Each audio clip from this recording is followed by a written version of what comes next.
Hoffmann ये claim नहीं करते हैं कि पत्थर सोच सकते हैं, रियलिटी मेंटल है या फिजिकल।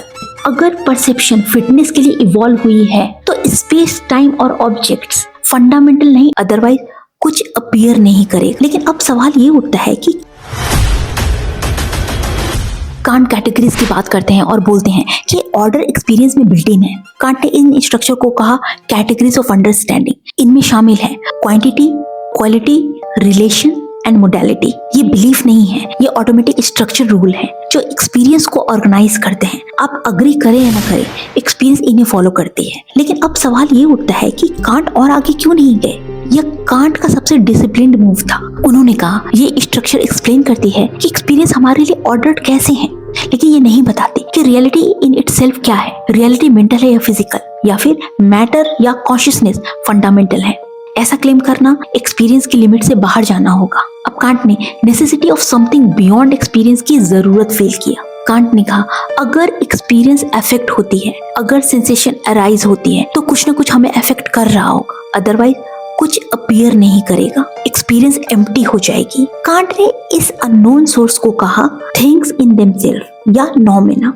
यहाँ एक इम्पॉर्टेंट क्लैरिफिकेशन जरूरी है। कांट ने नॉमेना को डिस्क्राइब नहीं किया, उन्होंने उनकी नेचर एक्सप्लेन नहीं की। उन्होंने सिर्फ इतना कहा कि एक्सपीरियंस होने के लिए एक्सपीरियंस के बियॉन्ड कुछ होना जरूरी है। कांट ने अपनी फिलॉसफी में दिखाया ऑर्डर इंडिविजुअल चूज नहीं करते, ऑर्डर केओस से लर्न नहीं होता, ऑर्डर एक्सपीरियंस की प्रीरिक्विजिट है। एक्सपीरियंस यूनिवर्सली स्ट्रक्चर्ड है, अल्टीमेट रियलिटी पर स्पेकुलेशन ऑप्शनल है। ये फिलॉसफी में टर्निंग पॉइंट था। लेकिन एक और इम्पॉर्टेंट चीज जो कि कांट ने जानबूझकर ओपन छोड़ा था, यानी कि कांट ने आंसर नहीं दिया, वो था रियलिटी अल्टीमेटली है क्या, एक्सपीरियंस एग्जिस्ट क्यों करती है और सेम स्ट्रक्चर सब पर अप्लाई क्यों होते हैं। ये क्वेश्चन मीनिंगलेस नहीं है, बस कांट की मेथड से बियॉन्ड है। अब कांट के बाद सच की तरफ अगला स्टेप मेटाफिजिक्स से नहीं आया बल्कि बायोलॉजी से आया। मॉडर्न साइंस पिछले फिलोसफिकल प्रॉब्लम्स को डिसमिस नहीं करती जो कि अब तक उठाए गए थे, वो बस क्वेश्चन को अलग एंगल से फ्रेम करती है।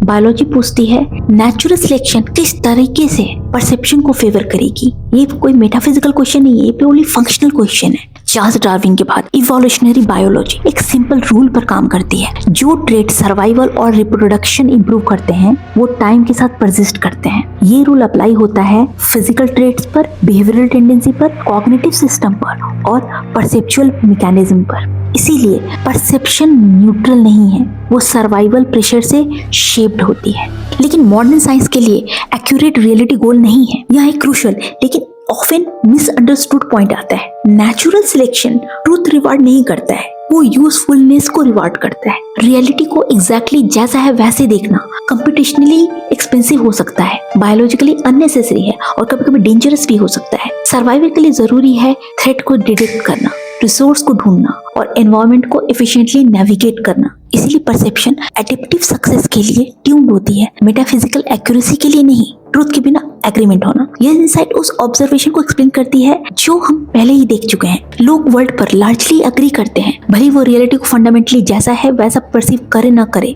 शेयर परसेप्शन अराइज हो सकती है क्योंकि सेम निश में रहने वाले ऑर्गेनिज्म सिमिलर चैलेंज फेस करते हैं, सिमिलर परसेप्चुअल शॉर्टकट इवॉल्व करते हैं। इसलिए अग्रीमेंट अल्टीमेट ट्रूथ गारंटी नहीं करता, वो फंक्शनल कोऑर्डिनेशन गारंटी करता है। लेकिन ऑर्डर कोलैप्स क्यों नहीं होता? फर्स्ट लुक में ऐसा लग सकता है कि ये सब ऑर्डर को अंडरमाइन करता है, लेकिन ध्यान दीजिए इवोल्यूशन केओस क्रिएट नहीं करती, वो रिलायबल पैटर्न सिलेक्ट करती है। सर्वाइवल के लिए जरूरी है कि ऑब्जेक्ट कंसिस्टेंटली बिहेव करे, कॉज इफेक्ट प्रोड्यूस करे और एनवायरनमेंट प्रेडिक्टेबल हो। इसीलिए even non veridical perception system को भी एक स्टेबल अंडरलाइंग स्ट्रक्चर चाहिए। ऑर्डर भी प्रीसपोज्ड रहता है। मॉडर्न कॉग्निटिव साइंस एक हेल्पफुल एनालॉजी यूज करती है। परसेप्शन मिरर नहीं इंटरफेस है। कंप्यूटर डेस्कटॉप की तरह आइकन सर्किटरी नहीं होते, वो कॉम्प्लेक्सिटी हाइड करते हैं, एफिशिएंट इंटरैक्शन अलाउ करते हैं। सिमिलरली स्पेस टाइम और ऑब्जेक्ट्स हो सकता है कि रियलिटी का फॉर्मेट हो जिसमें रियलिटी अपीयर करती है, ना कि खुद रियलिटी।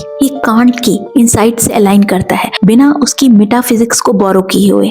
लेकिन इंटरसब्जेक्टिविटी अभी भी सेंसिबल क्यों है? इवोल्यूशन एक्सप्लेन करती है कि डिफरेंट लोग सिमिलर परसेप्चुअल वर्ल्ड क्यों शेयर करते हैं। डिसएग्रीमेंट लिमिट्स के अंदर क्यों रहती है और रेडिकल डाइवर्जेंस रेयर क्यों होती है। Shared biology is shared interfaces, इसीलिए इंटरसब्जेक्टिविटी बायोलॉजिकली ग्राउंडेड है, ऑब्जेक्टिवली ओवरलैप का मैटर बन जाती है, अल्टीमेट रियलिटी तक डायरेक्ट एक्सेस का नहीं। ये फिलोसफिकल प्रॉब्लम को वीकन नहीं करता, इसे स्ट्रॉन्गर बनाता है।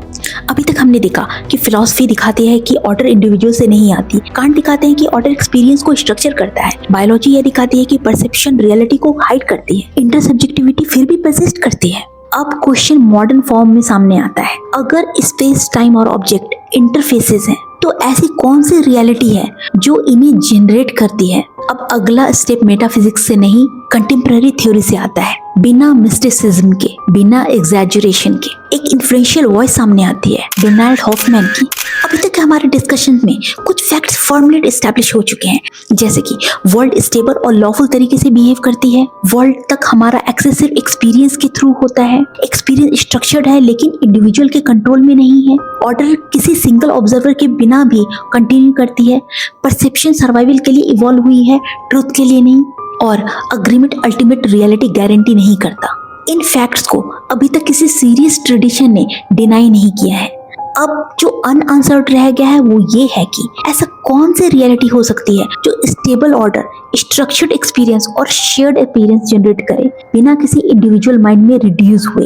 इस पॉइंट पर ट्रेडिशनल एक्सप्लेनेशन स्ट्रेंथ लगने लगती है। प्योर मैटेरियलिज्म स्ट्रगल करता है क्योंकि मैटर स्पेस और टाइम के अंदर डिफाइंड है, लेकिन स्पेस और टाइम शायद परसेप्चुअल इंटरफेस हो। फिजिक्स खुद स्पेस टाइम को इमर्जेंट मानने लगी है। नाइव आइडियलिज्म फेल करता है क्योंकि इंडिविजुअल माइंड एक्सपीरियंस कंट्रोल नहीं करती, ऑर्डर ऑब्जर्वेशन पर डिपेंड नहीं करता, अवेयरनेस के बिना रियलिटी कोलैप्स नहीं होती। डुअलिज्म प्रॉब्लम पोस्टपोन करता है, माइंड मैटर इंटरेक्शन एक्सप्लेन नहीं करता, लॉज इतनी प्रिसाइसली अलाइन क्यों नहीं करती है ये नहीं बताता।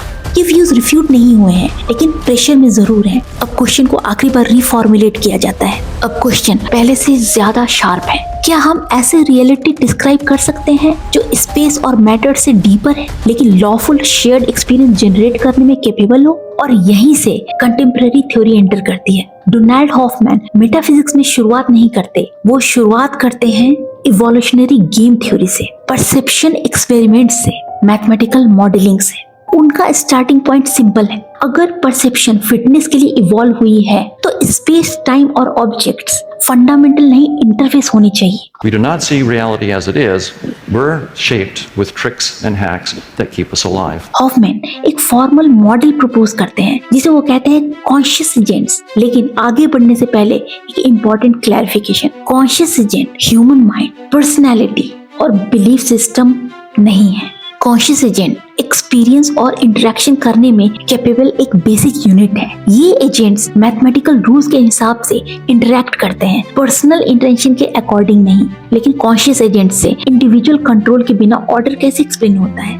हॉफमैन के फ्रेमवर्क में ऑर्डर इंटरेक्शन रूम से अराइज होता है, पर्सनल अवेयरनेस से नहीं, सेंट्रल कंट्रोलर से नहीं। स्पेस टाइम और ऑब्जेक्ट इमर्ज करते हैं एज यूजर इंटरफेस जो कि कॉम्प्लेक्सिटी को कंप्रेस करते हैं, कोऑर्डिनेशन एनेबल करते हैं और अंडरलाइंग स्ट्रक्चर हाइड करते हैं। ये अलाइन करता है कांट की लिमिट्स के साथ, इवोल्यूशनरी कंस्ट्रेंट के साथ, इंटरसब्जेक्टिविटी के साथ और ऑर्डर की परसिस्टेंस के साथ। हॉफमैन ये क्लेम नहीं करते हैं कि पत्थर सोच सकते हैं, ह्यूमन रियलिटी क्रिएट करते हैं या बिलीफ फिजिक्स बदल देती है। उनका क्लेम बहुत ही रिस्ट्रेन्ड है। Whatever reality is, it is probably not fundamentally space and matter. Consciousness truly fundamental है या नहीं, यह बस बेस्ट करंट एक्सप्लेनेटरी टूल है। ये क्वेश्चन ओपन ही रहता है। हॉफमैन फ्रेमवर्क एक्सप्लेन करता है ऑर्डर इंडिविजुअल कंट्रोल के बिना क्यों एग्जिस्ट करता है, परसेप्शन स्ट्रक्चर्ड है लेकिन लिमिटेड क्यों है, अग्रीमेंट ट्रूथ के बिना कैसे पॉसिबल है, स्पेस और टाइम इमर्जेंट क्यों हो सकते हैं और ऑब्जर्वेशन के बिना भी रियलिटी स्टेबल क्यों रहती है। और ये सब करता है बिना पर्सनल क्रिएटर इन्वोक किए, मिस्टिकल कोलैप्स की बात किए हुए और सब्जेक्टिव आइडियलिज्म असर्ट किए हुए। लेकिन हॉफमैन की थ्योरी क्या फाइनल आंसर नहीं देती है? हॉफमैन की थ्योरी नहीं बता पाती है रियलिटी अल्टीमेटली क्या है, एक्सपीरियंस एग्जिस्ट क्यों करती है और ये लॉ है ही क्यों, कोई और लॉ क्यों नहीं। हॉफमैन कहते हैं कि उनका अप्रोच एक रिसर्च प्रोग्राम है, डॉक्ट्रिन नहीं।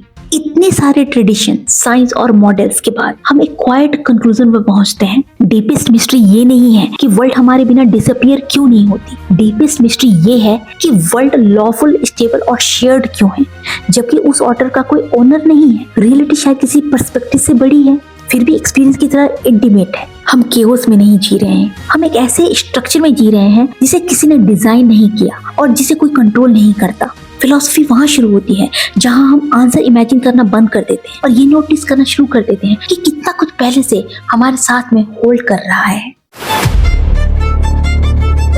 आप इसके बारे में क्या सोचते हैं कमेंट में जरूर बताइएगा। और हाँ, जाने से पहले चैनल को सब्सक्राइब करके हमारे mission making knowledge simple and accessible to everyone को जरूर सपोर्ट करिएगा। तो मिलते हैं अगले एपिसोड में, तब तक के लिए अलविदा।